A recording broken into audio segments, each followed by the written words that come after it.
Apakah Anda memiliki salah satu dari masalah ini, heartburn, atau sensasi panas mirip terbakar yang tidak nyaman di dada? Mulut terasa asam atau pahit. Regurgitasi atau perasaan ada cairan, makanan, atau asam lambung yang bergerak ke atas kerongkongan. Dispepsia atau masalah pencernaan yang menyebabkan rasa tidak nyaman di bagian tengah atau atas perut. Sakit tenggorokan, batuk kering, mual, muntah, perut terasa kembung. Kalau Anda mengalami tanda-tanda seperti itu, berhati-hatilah. Tanpa Anda sadari, semua keluhan tersebut selalu menghantui Anda. Asam lambung merupakan salah satu zat yang berperan penting dalam proses pencernaan. Namun jika kadarnya berlebihan atau terlalu sedikit, asam lambung bisa menimbulkan berbagai masalah kesehatan.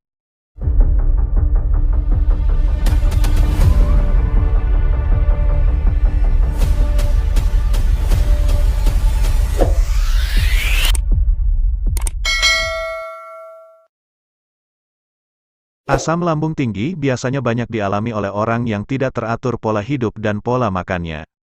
Keluhannya akan kambuh saat asam lambung naik ke kerongkongan. Apabila sering kambuh bahkan hampir setiap hari, itu bisa jadi gejala tersebut tanda bahwa masalah lambung sudah masuk kondisi parah.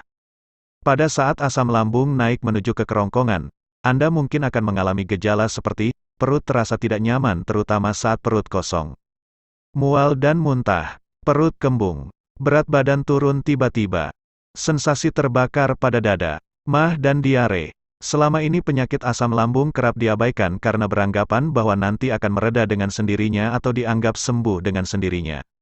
Padahal, asam lambung yang terus dibiarkan tanpa penanganan bisa berkembang menjadi kondisi yang lebih serius, seperti luka di saluran pencernaan maupun kerongkongan. Ada beberapa jenis makanan tertentu yang bisa memicu penyakit asam lambung. Untuk itu, ada baiknya kamu menghindari semua jenis makanan-makanan yang menyebabkan terjadinya penyakit ini. 1. Coklat. Coklat adalah makanan yang mengandung kafein serta teobromine yang bisa meningkatkan asam lambung. Selain itu, makanan favorit banyak orang ini juga disebut bisa melemahkan kekuatan otot di katup tenggorokan. Lebih parahnya, kandungan lemak yang tinggi pada coklat juga bisa membuat gejala mah kambuh. 2. Makanan yang digoreng. Siapa sih yang bisa menolak kenikmatan dari makanan yang digoreng? Sayang seribu sayang, makanan yang satu ini ternyata bisa memicu asam lambung naik. Pasalnya, kandungan lemak yang tinggi memiliki dapat melemahkan otot pada katup tenggorokan. Akibat dari hal ini adalah asam lambung menjadi mudah naik dan menjalar ke area ulu hati, dada, dan kerongkongan. 3. Soda. Selain perut kembung, minuman berkarbonasi juga bisa memicu peningkatan asam lambung. Sama seperti alasan sebelumnya, hal ini disebabkan oleh katup kerongkongan yang melemah akibat mengonsumsi minuman yang satu ini. Selain itu, kafein merupakan kandungan lainnya yang harus dihindari para penderita penyakit ini. 4. Kopi. Mengonsumsi kopi yang mengandung kafein sesekali memang tidak apa-apa. Namun, jika terlalu sering, hal ini bisa memicu asam lambung naik. Jika hal tersebut terlanjur terjadi, sebaiknya ganti konsumsi kopi harianmu dengan teh chamomile atau teh hijau saja. 5. Alkohol. Alkohol adalah minuman berbahaya lainnya yang harus dihindari. Ada beberapa cara yang dilakukan alkohol untuk membuat asam lambung naik. Menurut penelitian yang dikeluarkan oleh Journal of Zhejiang University Science B, alkohol disebut bisa membuat otot pada katup kerongkongan melemah. Selain itu, minuman beralkohol, khususnya anggur dan bir, bisa meningkatkan jumlah produksi asam lambung. Kedua hal tersebutlah yang memicu rasa terbakar pada dada atau dikenal juga dengan heartburn. Jika kamu terlalu sering mengonsumsi alkohol, kerongkongan pun akan lebih sensitif terhadap asam lambung karena lapisannya yang perlahan-lahan teriritasi. 6. Makanan pedas. Sudah tidak perlu ditanya lagi jika makanan pedas merupakan sumber dari sakit perut, mulas, hingga naiknya asam lambung. Pasalnya, makanan ini dilengkapi dengan cabai pedas yang mengandung zat capsaicin yang ternyata bisa memperlambat sistem pencernaan. Jika sistem pencernaan sampai terlambat, tentunya proses pencernaan pun akan memakan waktu yang lebih banyak. Padahal, jika makanan yang terlalu lama dicerna akan meningkatkan risiko asam lambung naik. 8. Buah sitrun. Buah sitrun meliputi jeruk, lemon, jeruk nipis, dan jeruk bali. Mungkin, kamu pernah mendengar bahwa jeruk nipis berkhasiat untuk meredakan batuk. Namun, buah ini ternyata tidak baik untuk penderita penyakit asam lambung. Hal ini dibuktikan oleh sebuah penelitian yang dimuat dalam The Korean Journal of Gastroenterology. Dari 382 peserta yang mengeluhkan rasa dada terbakar yang merupakan gejala MAC, 67%-nya ternyata mengalami keparahan gejala setelah mengonsumsi jeruk. Salah satu kemungkinan besar mengapa hal ini terjadi adalah karena kandungan asam yang ada pada buah-buahan tersebut. Penyakit asam lambung yang bersifat ringan umumnya masih bisa ditangani sendiri di rumah. Berikut ini adalah beberapa cara alami yang bisa Anda coba untuk mengobati asam lambung. 1. Minum minuman dari jahe. Jahe memiliki sifat anti radang yang secara alami dapat mengatasi heartburn. Selain itu, tanaman ini juga dapat mengatasi masalah pencernaan lain, seperti perut kembung dan mual. Untuk mengobati asam lambung, Anda bisa mengolah jahe menjadi minuman hangat. Selain menggunakan jahe mentah, Anda juga bisa menikmati berbagai minuman jahe siap saji yang tersedia di pasaran.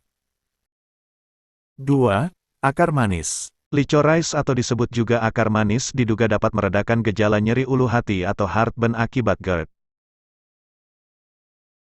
Hal ini terjadi berkat kemampuan licorice atau akar manis untuk meningkatkan produksi mukus yang dapat melindungi lambung dan esofagus dari asam lambung.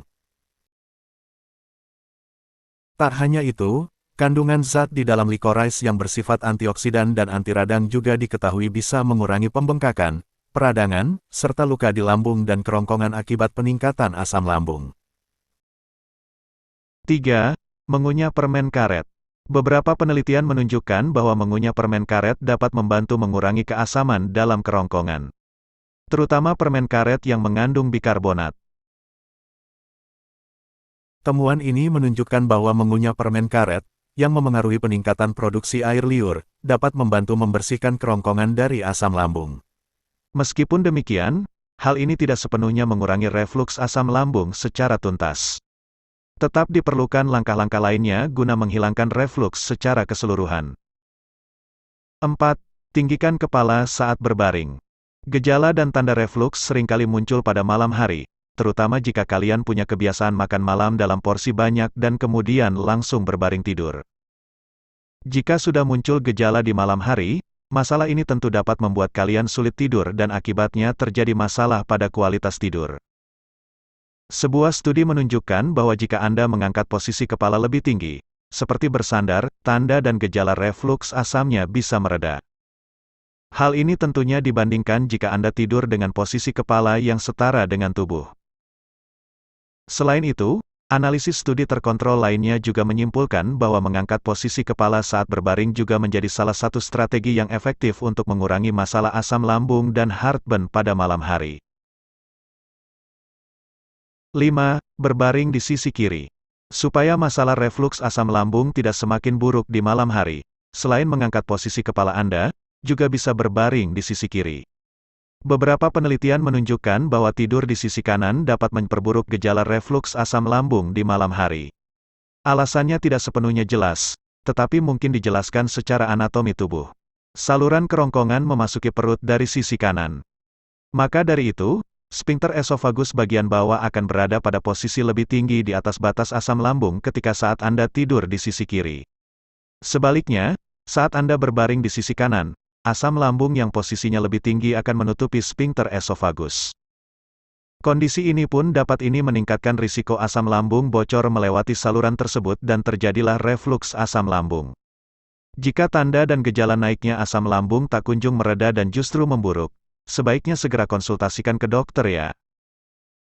Itulah informasi seputar asam lambung yang perlu kamu ketahui. Konsultasikan kepada dokter atau kepada ahlinya sebelum menggunakan tips-tips tersebut. Terima kasih, semoga bermanfaat.